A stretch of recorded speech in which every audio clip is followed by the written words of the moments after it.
You are the mighty God, the great I am. Hallelujah, hallelujah. You are the mighty God, the great I am. Hallelujah, hallelujah. Sing it up. You are the mighty God, the great I am. Hallelujah, hallelujah. You are the mighty God, the great I am.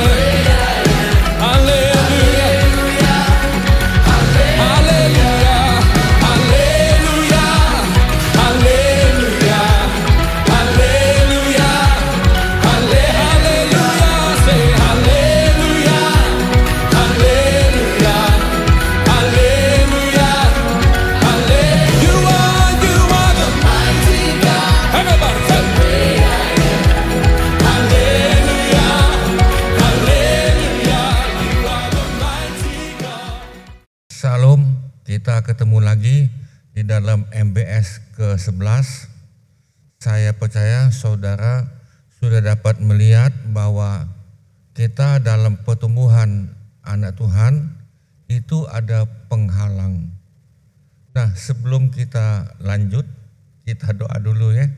Tuhan, kami mau melanjutkan pelajaran kami supaya kami dapat mengerti bahwa dalam hidup kami mesti sadar dan berjaga-jaga bahwa adanya lawan kami, yaitu si iblis yang mengaum-ngaum mencari siapa yang dapat ditelannya. Tuhan, biar kami sadar dan kami mau menelanjangi pekerjaan-pekerjaan si iblis supaya kami jangan terjebak, dan kami mau maju terus membuat satu terobosan dalam hidup kami. Terima kasih Tuhan. Roh Kudus silakan memberikan kami pengertian, dan Roh Kudus mengurapi kami yang dengar, kami yang membawakan pelajaran ini. Tuhan urapi kami semua. Terima kasih Tuhan, termasuk semua peralatan kami. Di dalam nama Tuhan Yesus kami mohonkan. Amin. Saudara sekalian, kita masuk kepada penghalang pertumbuhan rohani. Nah, minggu lalu saya sudah katakan bahwa penghalang utama adalah iblis, dan yang kedua adalah kedagingan. Nah, hari ini kita belum masuk dulu kepada kedagingan, tetapi sebetulnya kita sudah masuk kepada kedagingan sebagian. Kita masuk. Nah, saudara, kita akan lihat di sini ada 4 penghalang pertumbuhan rohani ini nih. Tapi sebelum kita masuk, saya akan mundur lagi untuk ingatkan saudara bahwa kita yang sudah nyebrang di sini dan kita sudah terima Tuhan dan kita menjadi baik, lalu anak-anak, pemuda menjadi dewasa dan sampai kita ke Bapa. Ingat baik-baik bahwa saudara, si iblis tidak rela, yang sudah jelas. Iblis tidak rela karena kita dulu adalah anak-anak setan. Kita dulu adalah anak-anak iblis. Lalu kita pindah menjadi anak Tuhan. Dari kota kehancuran menuju pada kota kemuliaan. Apakah iblis itu senang? Enggak saudara. Dia tetap tidak rela. Bagaimana caranya dia akan menarik manusia yang menjadi anak Tuhan. Caranya bagaimana? Tetap dia cari jalan supaya jangan banyak yang masuk, bahkan kalau bisa tidak ada yang masuk ini nih. Tidak ada yang selamat menurut saya. Tapi saudara, kita jangan terkecoh, kita mesti sadar. Bisa katakan amin. Nah saudara, ini gambar ini saya masih tetap. Jadi saudara jangan lupa ketika engkau kenal Tuhan, engkau adalah dibaptis dan engkau menjadi dilahirkan kembali. Tapi kita terus dalam doa, terus baca Alkitab dan mengerti dan ada pengajaran, persekutuan satu yang lain di dalam gereja anak-anak Tuhan, dan engkau tetap bersaksi lalu melayani dan pada akhirnya engkau bisa memuridkan. Nah saudara, tadi saya sudah katakan ada 4 penghalang. Nah kita lihat penghalang utama nih, penghalang utama ajaran sesat. Nah ini yang jitu sampai Yesus ulang-ulang mengatakan, Yesus katakan ulang-ulang, hati-hati dengan pengajar sesat. Demikian juga dengan Paulus, demikian juga dengan Petrus, ulang-ulang mengatakan ini nih. Nah saudara, ajaran sesat ini bukan aja pada perjanjian baru, lama pun sudah ada. Sejak Adam dan Hawa pun sudah ada pengajaran sesat ini. Nah lalu itu terus semakin lama semakin di upgrade, dibuat canggih oleh si iblis sehingga manusia itu terkecoh. Nah ini yang pertama adalah ajaran sesat. Nah saya akan bacakan dalam Efesus pasal 4. Ini adalah supaya kita jangan terkecoh ini. Ini adalah langsung solusi supaya kita jangan kena ajaran sesat. Lalu mungkin ada pertanyaan, kenapa kita bisa sesat ini kan? Nah ayat 13, sampai kita semua telah mencapai, ingat, telah mencapai kesatuan iman. Maksudnya ini yang pertama adalah di dalam Efesus, di dalam Paulus mengatakan kita semua anak Tuhan itu mesti bersatu dengan iman yang satu. Iman ini jangan pecah. Jadi satu iman, satu pengakuan iman. Ya terima kasih, macam kita sidang iman Allah itu ada 11 pengakuan iman. Nah itulah yang kita 11 ini nih.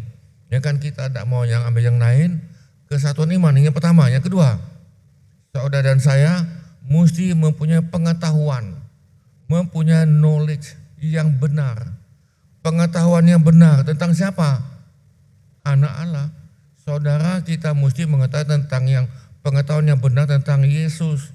Atau perkataan lain, nanti kita pelan-pelan, bukan hari ini nih, kita akan belajar yang namanya itu satu pelajaran Kristologi. Nah yang ketiga, saudara mesti dewasa penuh. Kita tidak bisa setengah-setengah, ya kan? Dewasa enggak, ya kan? Anak-anak juga enggak. Kan tidak bisa, kita mesti bertumbuh. Bisa katakan amin. Engkau dan saya mesti terus bertumbuh dalam rohani. Nah yang keempat, tingkat pertumbuhan. Nah ini tingkat pertumbuhan yang sesuai dengan kepenuhan Kristus. Jadi Paulus sudah mengatakan ada 4 hal. Jadi saudara, biarlah ini menjadi perhatian saudara dan saya, adanya kesatuan iman yang pertama, pengetahuan yang benar tentang anak Allah, kedewasaan yang penuh. Saudara perlu dewasa, bisa katakan amin. Kita jangan hanya makan-makan tetapi jadi bonsai itu. Nah tingkat pertumbuhan yang sesuai dengan kepenuhan Kristus. Lalu ayat 14, nah akibat 4 hal tadi sehingga kita bukan lagi anak-anak. Anak-anak yang gampang diombang-ambingkan oleh rupa-rupa angin pengajaran. Oh ini ajaran baru ini nih, oh ini bagus ini nih kan saudara, oh ini ada guru baru ini nih, oh ini nih ada ngetren yang bagus ini nih. Saudara, kita jangan diomong-ambingkan oleh rupa-rupa angin pengajaran, oleh ngetren ini ngetren itu, oh ini bagus ini bagus. Itu adalah oleh permainan palsu manusia dalam kelicikan mereka yang menyesatkan. Saudara, perhatikan ini, itu adalah permainan palsu, ajaran yang membohongi, kemudian membuat rencana, lalu dibujuk-bujuk manusia tadi supaya ikut. Permainan palsu manusia dalam kelicikan mereka. Perhatikan di sini, kelicikan. Ini kelicikan manusia, bukan kelicikan dari siapa-siapa nih. Kelicikan manusia yang menyesatkan, ayat 15. Tetapi dengan teguh berpegang kepada kebenaran dalam segala hal ke arah Dia, Kristus, yang adalah kepala. Saya ulang lagi, coba kita baca sama-sama ini ayat 13 ya. Sampai kita semua telah mencapai kesatuan iman, pengetahuan yang benar tentang anak Allah. Yang ketiga, kedewasaan penuh. Yang keempat, tingkat pertumbuhan yang sesuai dengan kepenuhan Kristus. Ayat 14, sehingga kita bukan lagi anak-anak. Sudah tahu anak-anak, gampang dibujuk, gampang digendong-gendong, dibawa ke tempat kuburan pun dia ikut itu. Nah, yang diomong-ambingkan oleh rupa-rupa angin pengajaran, oleh permainan palsu manusia dalam kelicikan mereka yang menyesatkan. Tujuan mereka cuma satu ini nih, dapat duit mereka ini. Ini kan tujuan mereka, nabi palsu itu tujuannya ada satu, dapat duit. Saudara 15, tetapi dengan penuh berpegang kepada kebenaran di dalam segala hal ke arah Dia, Kristus yang adalah kepala. Saudara bisa katakan amin di sini. Nah, lalu kita lanjut ya. Nah, yang kedua, ini jebakan yang kedua atau penghalang yang kedua, saudara, dia tidak dapat mengenal kebenaran, tidak dapat. Dia tidak dapat ini. Tetapi dia ini anak Tuhan loh ini. Perhatikan di sini. Nanti kita lihat pelan-pelan nih. Ini yang akan kita lihat. Ini jebakan si iblis memakai orang Kristen yang malas. Kristen yang bisa diperalat. Kita lihat. Selalu ingin diajar. Ini saya kutip 2 Timotius 3 ayat 7. Namun tidak pernah dapat mengenal kebenaran. Saudara perhati di sini. Ini ada orang Kristen. Tolong aku diajari ya. Tolong aku dibantu ya. Ya kan, dia ini tolong banyak nih. Tolong dibantu keuangan, tolong dibantu dengan konseling, pengen dibantu dengan apa lagi? Dengan firman Tuhan. Aku tidak tahu begini. Namun saudara, tidak pernah roh jahat, tidak pernah. Saudara, ini salah satu jebakan roh jahat. Salah satu setan memakai yang kedua ini. Orang itu, orang Kristen tidak dapat mengenal kebenaran. Walaupun dia sudah sekian tahun dimentor, diarahkan sampai belasan tahun, sampai ada yang puluhan tahun. Kita capek-capek dengan dia ini. Nah, saudara, saya ngambil dalam terjemahan TSI, selalu, ini ada kata selalu bersedia belajar tentang hal-hal rohani, tetapi tidak mampu membedakan ajaran benar dan ajaran palsu. Saudara, dia sudah belajar, dia sudah benar-benar ini kan, sudah sekian tahun, tetapi tidak dapat mengenal kebenaran. Dia tidak dapat membedakan ajaran benar dan ajaran palsu. Nah, lalu saya ngambil lagi dalam firman Allah yang hidup, selalu, saudara katakan di sini, lihat ini, ada kata-kata selalu ini. Saya kutip ini, selalu mengikuti guru-guru baru. Jadi orang yang tidak mengenal kebenaran selalu ikuti guru baru. Oh, ini ada yang baru ini ya kan. Oh, ini ada yang baru lagi ini ya kan. Oh, ada yang baru lagi. Tetapi tidak pernah mengerti kebenaran, tidak pernah. Nah, saya buka lagi yang lain ini. Versi mudah dibaca. Selalu berusaha untuk belajar. Ya kan, dia selalu untuk belajar ini ya kan. Tidak pernah dapat mengerti kebenaran dan sempurna. Tidak ngerti. Jadi saudara sekalian, lihat 4 ini. Saya buka dalam 4 terjemahan. Selalu ingin diajar, namun tidak pernah dapat mengenal kebenaran. Lalu kalau sudah ketemu dengan orang begini, apa yang kau lakukan? Saya ulang lagi, engkau sudah mendidik dia, engkau sudah doakan dia, engkau sudah mentor dia, engkau sudah kasih dia duit, ya kan, sekian bulan, sekian tahun, diperhatikan, diayomi, ya kan, diarahkan begini dan begitu, dan dia tidak mengenal kebenaran dan karakternya, sifatnya tidak berubah. Apa yang kau lakukan? Mau terus? Saya jawab orang yang modal begini, engkau mesti lepaskan dia. Saya ulangi, kalau saudara ketemu dengan orang ini, tidak usah dimentor, tidak usah diarahkan. Kenapa? Saya buat gambar ini. Nah ini, saya lihat gambar, ada gambar, engkau bisa lihat ada seorang wanita ini tulus. Dia memang benar-benar anak Tuhan. Lalu dia menggendong ada wanita yang baju garis-garis ini, yang di atas itu, yang di atas, dia juga anak Tuhan ini. Dia juga bisa hamba Tuhan, ya kan, bisa pelayan Tuhan, bisa pemimpin gereja bisa, tetapi selalu minta dimentor, selalu minta diarahkan, tolong lagi ini dia konseling sini. Saudara, saya jawab, ini jangan engkau ikuti terus. Kenapa? Sebab yang di atas itu, yang baju garis-garis itu, dia sengaja, sadar atau tidak sengaja, sadar atau tidak sadar, dia ingin menghambat wanita yang pakai baju hitam. Supaya baju hitam ini perjalanan rohaninya terhambat, terseot-seot. Kalau perlu dia tersandung. Lihat gambar berikut. Nah ini. Nah saudara, kalau engkau perhatikan di dalam alam roh, wanita yang baju garis-garis itu ditunggangi oleh iblis. Iblis memakai orang itu. Jadi iblis memakai yang di dalam, seperti saudara masih ingat minggu lalu, iblis menyelusupkan orang-orangnya, anak buah iblis tadi ke dalam gereja di antara anak terang. Nah, supaya saudara yang mau maju tadi itu tersendat-sendat. Kalau bisa jangan tersendat ini nih. Dia akan mundur kalau bisa ini nih. Lalu yang baju hitam itu bisa kecewa, bisa mundur, dan dia bisa kepahitan. Bisa ini nih. Nah saudara, itu yang kedua. Yang ketiga, tadi saya sudah singgung tentang kepahitan. Nah ini. Nah hari ini saudara, yang paling jitu, yang menghalang anak Tuhan maju dengan kepahitan.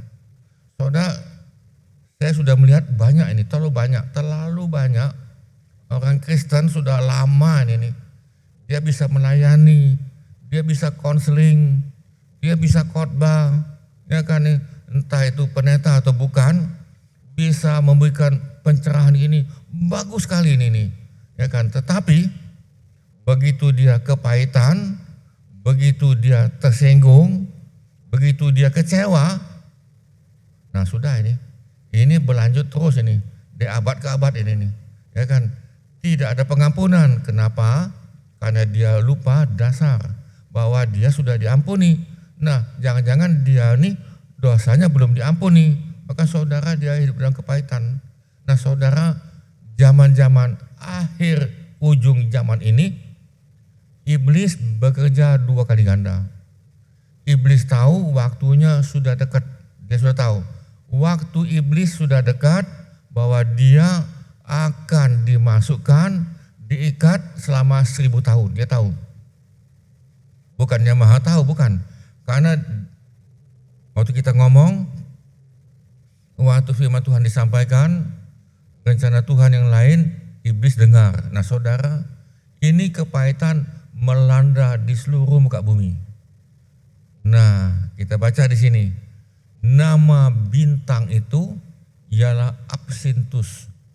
Absinthus sebetulnya adalah pohonan yang menghasilkan racun. Pahit, buahnya pahit dan buahnya racun. Jadi saya ulang lagi, tumbuh-tumbuhan yang buahnya pahit dan racun, buahnya racun. Dan sepertiga, 30% dari semua mata air menjadi absinthus. Dan banyak orang mati karena air itu sebab sudah menjadi pahit. Saudara, Wahyu 8 ayat 11 ini itu dikatakan bahwa nanti ada bintang jatuh ke bumi. Bintang itu namanya absinthus. Nah itu memang tipologi, memang dalam perumpamaan. Tetapi yang pada hari ini yang sudah terjadi adalah kepahitan di dalam jasmani. Jadi saudara, inilah yang sedang terjadi sehingga banyak sekali orang Kristen kepahitan. Nah saudara dan saya, mungkin ada kawanmu tidak begini, atau dalam gerejamu ada tidak model begini. Saya bukan nuduh, bukan ini. Nah saudara, jangan-jangan saudara yang dengar ini pun lagi di sini. Nah apa yang engkau lakukan kalau engkau di sini? Cuma satu engkau lakukan ini, pengampunan. Engkau mesti melepaskan pengampunan. Karena pengampunan itu adalah Roh Kudus. Itu adalah pekerjaan Roh Kudus. Pengampunan. Tetapi kalau dendam, kepahitan, itu roh. Roh siapa? Roh iblis. Iblis itu melepaskan roh kepahitan. Kenapa kepahitan? Karena engkau mempunyai roh kesombongan. Karena kamu belum tahu siapa aku, dia mempunyai roh kesombongan. Dia punya kedudukan, dia sudah punya segala macam ini, punya kemampuan. Lalu omongan dia tidak didengar, lalu idenya tidak didengar. Saudara kepahitan. Nah saudara kenapa? Karena dia sombong. Asalnya sombong. Saudara, Alkitab sudah jelas mengatakan Tuhan tidak pernah memakai orang sombong, tidak pernah. Ya kan, Tuhan hanya memakai orang rendah hati. Rendah hati artinya dia mau diarahkan. Nah saudara, inilah yang sedang terjadi di mana-mana hari ini. Di mana-mana sampai dia kepahitan saudara, dia keluar kota, keluar gereja, keluar jadi murtad dan lain-lain. Nah inilah yang sedang terjadi, tetapi sebaliknya yang belum kena Tuhan, mengenal Tuhan secara luar biasa. Yang kamu mesti ingat, banyak yang terpanggil, sedikit yang dipilih. Bukan Tuhan mau pilih-pilih. Salah satu contoh, masih ingat dengan Gideon. Gideon mau mengalahkan, merebut kota itu, ada kerajaan yang lagi menyerang Israel, lalu yang ikut itu berapa? Ratusan ribu. Lalu saudara, mereka akhirnya terpilih hanya 300 orang bersama-sama dengan Gideon. 300 mengalahkan puluhan ribu yang bukan bangsa Israel, dan mereka mati karena Tuhan yang campur tangan. Nah saudara, pada hari ini adalah kepahitan ini luar biasa, luar binasa. Nah ini engkau mesti sadar. Saya ulang lagi, engkau mesti sadar. Engkau mesti sadar kepahitan membuat imanmu lemah, kemudian imunmu juga lemah dan mudah diserang penyakit. Iblis datang mencuri, membunuh dan membinasakan. Saudara, engkau mesti sadar dan berjaga-jaga. Lalu lawan setan itu. Setan itu bisa dilawan, ya kan? Nah, saudara, saya ambil contoh lagi. Andai kata corona ini nih, itu setan, gampang engkau bisa tengking gitu. Ternyata dia bukan setan. Nah, saudara, kita masuk lagi di sini. Nah, lalu kita lihat kekhawatiran. Nah, kekhawatiran ini melanda luar biasa.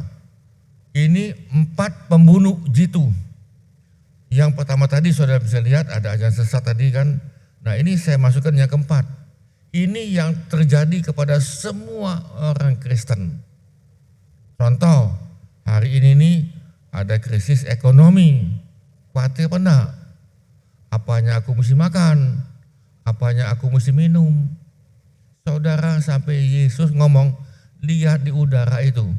Burung itu aku pelihara, dia tidak menanam, tidak menuai, dan tidak ada gudang, tetapi dia bisa hidup. Bukankah kamu lebih daripada burung? Bukankah kita ini anak Tuhan, saudara? Bukankah kita ini orang pilihan Tuhan? Saudara, kekhawatiran membunuh iman. Jadi imanmu kepada firman khawatir. Khawatir masa depan nih. Aku ini dapat jodoh apa enggak ya? Aku ini punya rumah apa enggak nanti? Ya kan, khawatir. Aku bisa beli mobil apa enggak ini nih? Saudaranya yang kekhawatiran beli mobil, beli rumah. Ya kan, mau kawin lagi segala macam ini. Saudara, kekhawatiran membunuh imanmu. Imanmu dibunuh. Sudah jelas dibunuh. Nah, setan tahu ini nih. Setan tahu, maka dia tembakkan kekhawatiran kepada setiap orang Kristen. Coba kita lihat di sini. Ya kan? Nah, sini dalam Matius 13:22, benih yang jatuh di antara tumbuhan yang berduri menerangkan orang yang mendengarkan ajaran tentang kerajaan Allah. Tetapi orang itu apa? Sering merasa apa? Khawatir. Dia sudah dapat pengajaran, dia sudah dibaptis, mungkin juga dapat bahasa lidah juga mungkin, dia sudah mengerti dan dia bisa mengajar, bahkan dilihat kalau dari umurnya dia ini bisa jadi guru ini nih. Tetapi orang itu khawatir dalam hidup ini nih. Dan yang kedua, cinta terhadap uang. Nah, ini yang menjadi masalah. Hal itu membuat ajaran yang pernah didengarnya tidak bertumbuh, sehingga ajaran itu tidak menghasilkan apa? Buah dalam hidupnya, hidup orang itu. Jadi sekali lagi saudara di sini. Jadi Tuhan memberikan benih firman Tuhan, lalu muridnya tadi itu sudah berjalan sekian lama, ada yang menabur benih, ternyata tumbuh alang-alang. Nah saudara, seperti ini. Saya baca ulang nih. Benih itu adalah firman Tuhan. Benih itu melambangkan firman Tuhan. Benih yang jatuh di antara tumbuhan yang berduri, artinya alang-alang, menerangkan tentang orang yang mendengarkan ajaran tentang kerajaan Allah. Dia sudah dengar Injil keselamatan, dia sudah dengar Injil kerajaan, dia sudah dengar juga Injil kasih karunia. Injil kerajaan Allah adalah bagaimana Tuhan memimpin dalam hidupnya. Dia sudah diberikan pengajaran bagaimana Tuhan memimpin engkau. Dia sudah tahu ini, dia sudah berikan pengajaran. Tetapi, saudara perhatikan, kalau ada kata tetapi, itu membatalkan kata-kata di depan. Ya kan, saya mau datang ke rumahmu, tetapi hujan, tidak jadi. Tetapi orang itu sering, saudara perhatikan di sini, sering merasa apa? Khawatir, sering. Saudara, kalau yang khawatir sedikit tidak apa-apa, tetapi jangan sering terus. Karena kekhawatiran itu akan menghantui pikiranmu, perasaanmu, menghantui. Dan firman Tuhan tidak hidup. Merasa sering merasa khawatir dalam hidup ini. Dan yang kedua, cinta terhadap uang. Ya kan, dia cinta benar, jatuh cinta pada uang. Yang benar adalah kita jatuh cinta pada Tuhan Yesus, amin. Kalau engkau mencari kebenaran, carilah dahulu kerajaan Allah dan kebenarannya, maka semua itu akan ditambahkan. Jadi kalau saudara mencari bagaimana Tuhan memimpinmu, semuanya ditambahkan. Ditambahkan itu apa? Sandang, pangan, papan diberikan pada saudara, termasuk jodoh sekalipun. Nah, hal itu membuat ajaran yang pernah didengarnya tidak bertumbuh, sehingga ajaran itu tidak menghasilkan buah dalam hidup orang itu. Nah saudara, inilah senjata iblis yang menabuhkan pada manusia yang keempat, kekhawatiran. Saudara, kita coba memberikan ulasan atau kesimpulan di sini ya. Nah jadi saudara, penghalang pertumbuhan rohani, saya ulangi di sini karena kita akan tutup sebentar. Yang pertama adalah ajaran sesat. Ini harus hati-hati. Ajaran sesat tidak mempunyai doktrin pengajaran. Saudara, kita terima kasih pada gereja Tuhan yang kita anut hari ini adalah mereka mempunyai doktrin Alkitab. Saya ulangi, doktrin Alkitab. Gereja Sidang Jemaat Allah yang ada di seluruh muka bumi. Ada 18 pengajaran itu dan 11 pengakuan iman. Nah saudara, ajaran sesat ini membuat saudara akan tumbang-ambing, akan tidak tumbuh. Tadi yang saya katakan tadi dalam Efesus pasal 4. Lalu yang kedua, dia tidak dapat mengenal kebenaran. Dia pengen tahu kebenaran, tolong ajari aku, tolong mentor aku ya, tolong bu ya, bu ya ini, dia telepon ibu ini, ibu itu, bapak ini, bapak itu, minta diajari, minta dikonseling, sampai diarahkan, dikasih duit, dikasih baju di segala macam, tetapi dia tidak pernah mengenal kebenaran. Dia tidak berubah, hidupnya tidak berubah, sifatnya tetap melawan, tetap kesombongan, dan dia tidak mau tunduk. Saudara, kalau engkau ketemu dengan orang ini, jangan ikuti. Lepaskan orang itu, lepaskan. Kenapa? Orang itu sedang dipakai oleh setan. Saya ulang lagi, mungkin engkau akan bingung ini. Orang itu, orang Kristen itu, ya kan, yang sudah sekian tahun, mungkin baru beberapa tahun, mungkin belasan tahun, mungkin puluhan tahun Kristen, dan engkau mentor dia, memberikan dia arahan, dan kita doakan dia, habiskan waktu, tenaga. Saudara, orang itu yang kau mesti lepas. Mungkin engkau tanya pada saya, Bapak bagaimana? Saya sudah ketemu yang begini banyak ini, terlalu banyak ini. Dalam kota, luar kota terlalu banyak. Menghabiskan waktu kami, menghabiskan tenaga kami, duit, dan pemikiran kami pada orang itu. Tetapi hasilnya tidak ada. Dia tidak mengenal kebenaran, dan ujung-ujungnya adalah orang itu memaki kami, orang itu menembak kami, orang itu menfitnah kami. Itu yang hasil tadi. Nah saudara, setan memakai orang ini. Jadi saudara, setan memakai dia menyelusup ke dalam gereja, entah itu jadi pemimpin gereja sekalipun, ya kan, saudara, dia tidak pernah mengenal kebenaran. Walaupun engkau ajari dia begini, ajari dia begini, saudara, mulutmu berbuih sama sekalipun, dia tetap tidak akan mengenal. Saudara, lepaskan orang itu. Jadi sekali lagi, lepaskan orang itu. Bukan kita kejam, bukan. Lepaskan dia, hanya doa dari jarak jauh. Tetapi kalau ada orang yang berdosa, Alkitab kata ini, dia buat dosa, saudara boleh konseling dia tadi. Boleh dikonseling supaya dia lepas daripada dosa. Bisa itu. Tetapi ini kebenaran ini, dia bukan dosa ini. Tetapi kebenaran. Kebenaran yang sangat menghantui dia ini. Nah saudara, yang ketiga, kepahitan.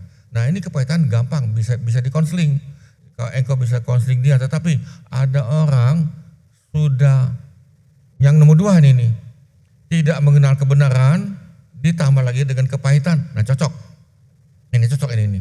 Ya kan, orang itu sebagai pemimpin, ya kan, dia tahu ini tahu itu, bisa konseling, bisa memberikan khotbah sekalipun, ngomong kebenaran. Pada waktu dia ngomong itu, saudara, orang itu tidak dalam Tuhan, di belakang itu setan membisiki dia ini. Saudara, seperti yang minggu lalu itu, gambar minggu lalu, setan membisikkan pada orang itu memberikan lagi kepada orang lain. Jadi setan dengan setan, mereka orang buta menuntut orang buta. Saudara sudah buta, tidak mengenal kebenaran, kepahitan lagi, cocok. Nah ini cocok ini. Ya kan, kenapa? Kalau saya katakan dia ini bisa nomor 2, nomor 3, asalnya dari pertama, ajaran salah. Dia mengikuti ajaran salah.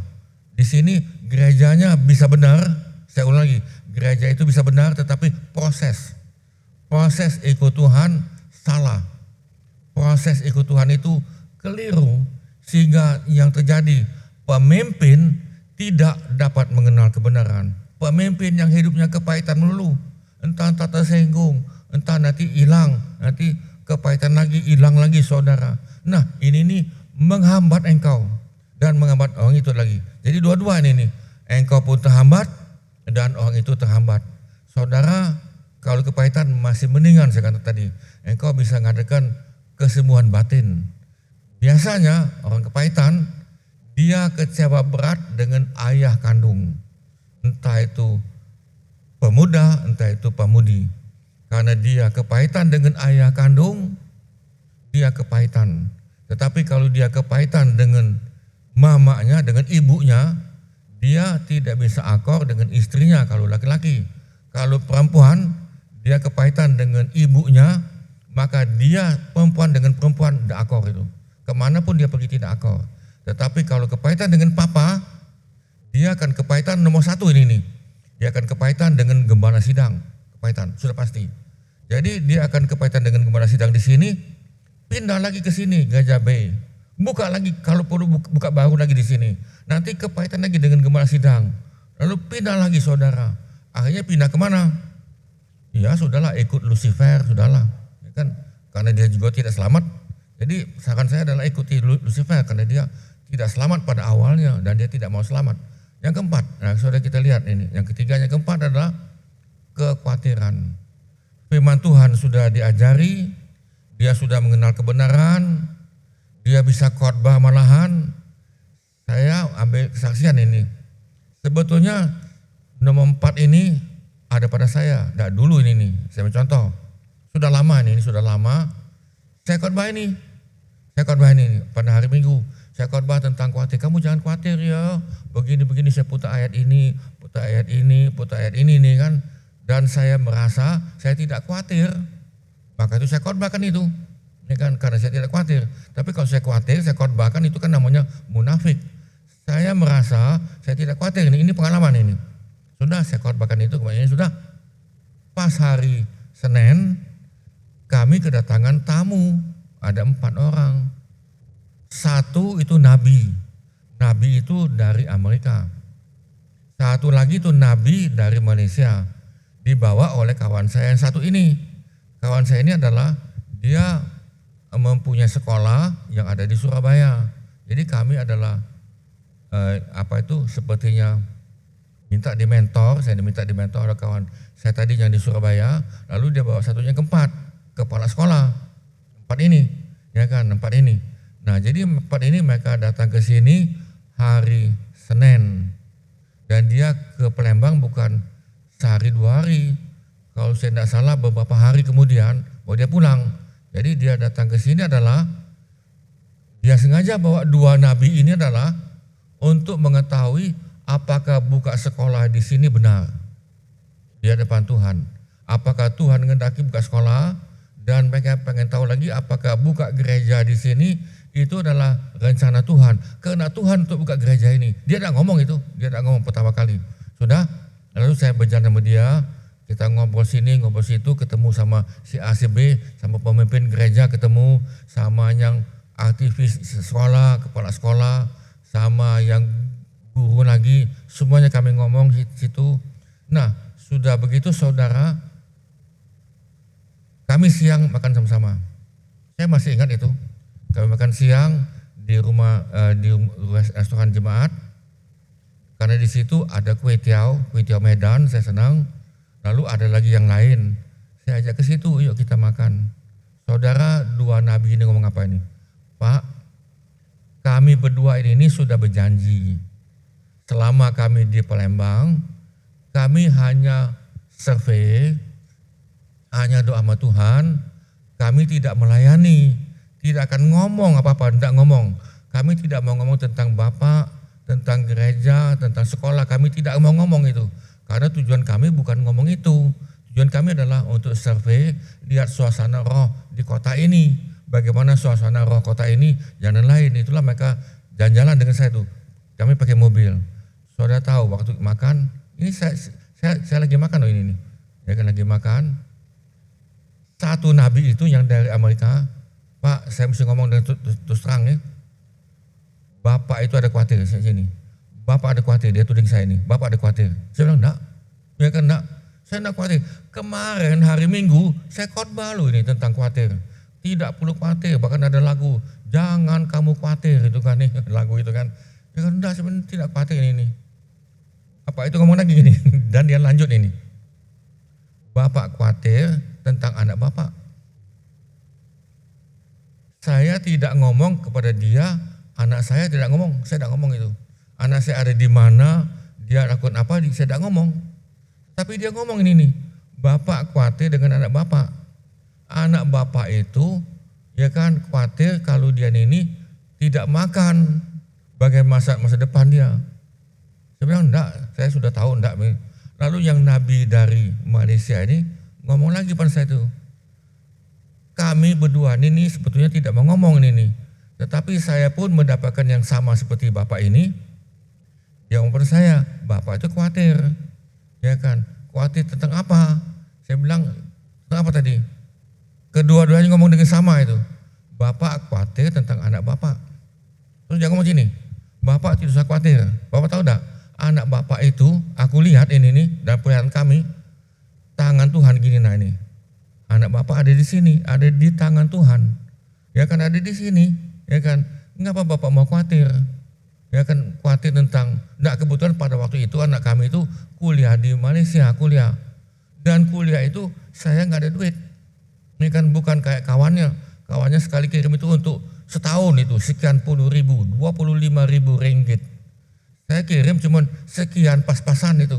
Sampai anak saya itu pernah ngomong itu, ya kan, setelah nabi ini, setelah nabi itu dia ngomong, Papa tahu enggak? Kiriman Papa itu terlambat. Sehingga dia waktu makan mencari tempat yang paling murah, yaitu masakan India itu. Jadi dia bawa sen-senan itu, duit koin. Ini berapa ini nih? Cuman 2 ringgit ya, dia bawa, ya kan, ini kan dikasih ini. Ya kan, kadang-kadang 2,5 ringgit.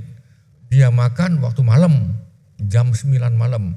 Sudah mau tutup, masih ada sisa sedikit itu, lalu dia sudah langganan di situ. Jadi yang toko India itu memberikan dia makanan banyak, daripada terbuang, dikasih banyak tadi kan. Jadi kalau anak saya itu makan di situ. Jadi Nabi ini ngomong gini, Pak, Bapak ada khawatir Pak. Dia ada di tangan Bapak ini, di tangan Tuhan ini nih. Dan aku lihat lagi, dia ini jalan kemanapun ada 2 malaikat Tuhan. Dia usah khawatir tentang penjagaan. Nah, saudara setelah dia ini pulang, ya sudah lama gitu, saya tanya anak saya, bagaimana kamu di sana? Dia bilang gini, Pak, waktu dia lewat jalan yang sama ini, sebelumnya itu ada kawannya, jalan yang sama ini, kawannya kena todong. Kemudian ada satu lagi itu, ada lagi satu peristiwa, dia jalan yang sama, dia pulang, kawannya yang di belakang ini, sudah agak lama gitu, kawannya kena todong. Bahkan yang indah lagi adalah mereka tinggal satu rumah, itu semuanya orang Palembang semua, satu hari ditodong dengan senjata. Mobilnya diambil, ya kan, dia diambil tuh nanti dilepaskan, kemudian dia masuk setiap kamar. Di setiap kamar tadi ada laptop diambil, ada handphone diambil. Anak saya tadi itu ada di situlah, ditodong ini nih. Ada situlah, di depan dia ada laptop, dan di pinggirnya di sini, di kursi sini ada HP dan dompet anak saya. Saudara, apa yang terjadi? Semuanya diambil, termasuk laptop, masuk semuanya. Anak saya laptopnya masih di sini utuh, ya kan, HP-nya ada di sini utuh, dompetnya utuh, semuanya diambil, dikuras. Saudara, nah waktu Nabi itu ngomong begitu, saudara, saya nangis. Saya tuh lagi makan loh ini nih, lagi makan, belum habis makan ini nih, jadi masih dalam makanan, saya tanpa sengaja nih neteskan air mata. Air mata ini bukan satu dua nih, kayak hujan, nih. Nabi itu terus ini nih, Pak, Tuhan sayang Bapak. Tuhan sayang Bapak, Dia sayang engkau dan keluargamu, Dia jaga, Dia pelihara. Jangan khawatir Pak, jangan khawatir, jangan khawatir. Oh, netes ini nih, saya netes. Saya tidak akan lupa peristiwa itu, tidak akan lupa, ya kan. Nah, saya netes luar biasa sampai akhirnya saya makan dengan air mata. Itu kan satu pengalaman yang luar biasa. Sampai akhirnya dia ngomong gini sebelum dia pulang. Andai kata di dalam gereja Bapak ada yang keluar tadi itu, tarik lagi, Bapak jangan khawatir. Wih, saya bilang kok sampai sejauh itu, jangan khawatir ini tadi. Tuhan izinkan yang debu-debu itu, yang pengacau itu keluar daripada gereja ini. Dia tidak ingin gereja ini terkontaminasi dengan mereka. Itu pujian Tuhan. Sampai saya tidak bisa ngomong lagi, saudara. Nah, jadi saudara, kita kadang-kadang katakan begini, oh aku tidak khawatir ini. Tetapi dalam hati nurani yang terdalam, kita ada kekhawatiran. Kekhawatiran ini menghambat pertumbuhan rohanimu. Bisa katakan amin. Saudara, saya ulang lagi, ada 4 penghalang utama ini. Ajaran sesat, tidak dapat mengenal kebenaran, dan dia sebetulnya dipakai oleh setan. Yang ketiga, kepahitan, dan yang keempat, kekhawatiran. Kekhawatiran membunuh iman. Nah, saudara, sejak itu saya belajar sama Tuhan, minta Tuhan supaya tidak ada kekhawatiran apapun. Terserah pada Tuhan, terserah. Nah, saudara, kita belajar terserah tadi. Nah, saudara, sebagai penutup, saya mau membawa kepada saudara sebuah ayat. Sebab semua yang ada di dalam dunia itu pengertian ada 3. Dunia itu pengertian yang pertama adalah bumi ini, yang kedua adalah tata cara, tata nilai manusia tinggal di bumi ini, yang ketiga adalah manusia. Semua yang ada di dalam dunia yaitu apa? Keinginan daging. Dan keinginan apa? Yang kedua, mata. Yang ketiga adalah keangkuhan hidup. Bukanlah berasal dari Bapa, melainkan dari dunia. Saya ulang lagi, sebab semua yang ada di dalam dunia, keinginan daging, nanti kita belajar keinginan daging itu nanti setelah ini, daging ini minta makan, saudara, daging ini nih. Daging ini selalu berontak, tuh tidak mau tunduk ini nih, selalu melawan. Yang kedua, keinginan mata. Pengen lihat mata ini nih, lihat yang aneh-aneh, lihat yang pornografi, lihat mobil mewah, segala macam ini kan, pengen ini, pengen itu, saudara. keangkuhan hidup bukanlah berasal dari Bapa, melainkan dari dunia. Ayat 17, dan dunia ini sedang lenyap. Saudara perhatikan ini, dunia ini, tata cara dunia ini, tata nilai dunia ini sedang lenyap dengan keinginannya. Tetapi orang yang melakukan kehendak Allah tetap hidup selama-lamanya. Pilihan di tangan saudara. Kami hanya mengharapkan saudara mau ikut terus dalam Tuhan. Penghalang apapun kita buat terobosan. Bisa katakan amin. Saya ulangi ayat 17. Sebab dunia ini sedang lenyap. Belum lenyap, belum ini. Sedang lenyap dengan keinginannya. Tetapi orang yang melakukan kehendak Allah tetap hidup selama-lamanya. 1 Yohanes 2, 16 dan 17. Saudara, biarlah penghalang apapun dalam hidupmu, kalau engkau mengenal siapakah Yesus, penghalang itu menjadi bahan bakar untuk engkau naik kelas. Jadi bahan bakar untuk kita naik kelas. Ya, saudara, kita jangan mau terkecoh oleh keinginan dunia atau keangkuhan hidup, kesombongan ini, daging ini. Kita berdoa, Tuhan, kami terima kasih kalau kami dapat mempelajari penghalang kami dalam pertumbuhan ini. Ada 4 penghalang kami dalam hidup ini. Yang utamanya ditebakkan oleh setan sesuai dengan pelajaran kami pada hari ini adalah ajaran sesat. Yang kedua, orang yang tidak dapat mengenal kebenaran. Sudah diajari, sudah dikonsumsi segala macam, tidak dapat mengenal kebenaran. Yang ketiga, kepahitan. Yang keempat, kekhawatiran. Tuhan, biar kami jangan terjebak di dalam perangkap iblis dalam hal ini. Biar kami menjadi orang bijaksana dan penuh dengan hikmat, dan kami dapat mengenal kepenuhan Yesus, bahwa Dia adalah gambar Allah yang sebenarnya. Terima kasih Tuhan. Terima kasih Tuhan. Dan sebelum kami tutup, kami mau mendoakan saudara yang membutuhkan doa. Saudara yang sakit, kami tetap mendoakan saudara. Saudara yang sakit, coba letakkan tangan kananmu di tempat yang sakit, atau tangan kananmu di dadamu.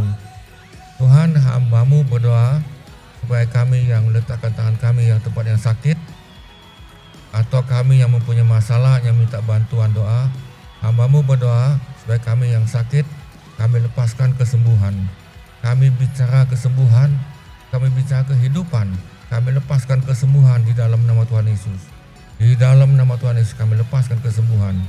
Terima kasih Tuhan, dan pakai kami kalau kami disembuhkan, untuk kami menyembuhkan yang lain. Kalau kami diberkati, kami untuk memberkati yang lain.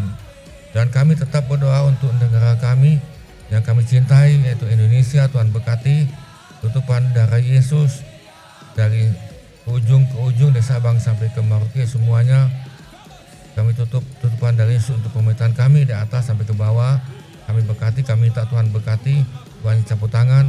Kami berdoa untuk TNI dan Polri, Tuhan memberkati mereka, dan mereka dengan kekuatan dan kemampuan, dan berkati akan keluarga mereka, termasuk tim medis, dokter, para perawat di dalam coronavirus ini dan yang penyakit yang lain. Kami doakan untuk mereka, Tuhan pakai mereka. Terima kasih Tuhan, terima kasih. Terima kasih Tuhan, terima kasih saudara sekalian. Angkatlah hatimu dan tanganmu, biarlah kita semuanya menerima berkat. Terimalah sukacita, damai, sejahtera dan berkat pada Bapa, kasih karunia demi kasih karunia yang kami dapatkan daripada Yesus, karena di dalam Yesus adalah kelimpahan kasih karunia demi kasih karunia, dan dengan pertolongan Roh Kudus untuk kami mendapatkan kasih karunia itu untuk kami, dan untuk kami bagikan pada yang lain, sehingga hidup kami menjadi berkat, hidup kami dapat memproduksi yang lain, sehingga kami menghasilkan murid. Terima kasih Tuhan, kami lepaskan ini di dalam nama Tuhan Yesus. Saudara yang percaya katakan amin. Saudara sekalian, terima kasih saudara sudah lihat Maranatha Bible Study online.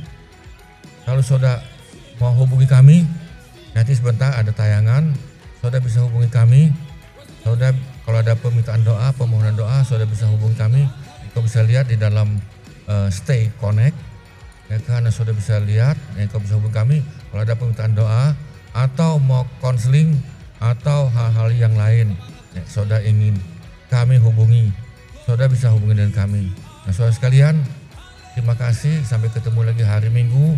Kita akan ketemu lagi dalam khotbah pengajaran pada minggu depan. Terima kasih, Tuhan memberkati. Amin.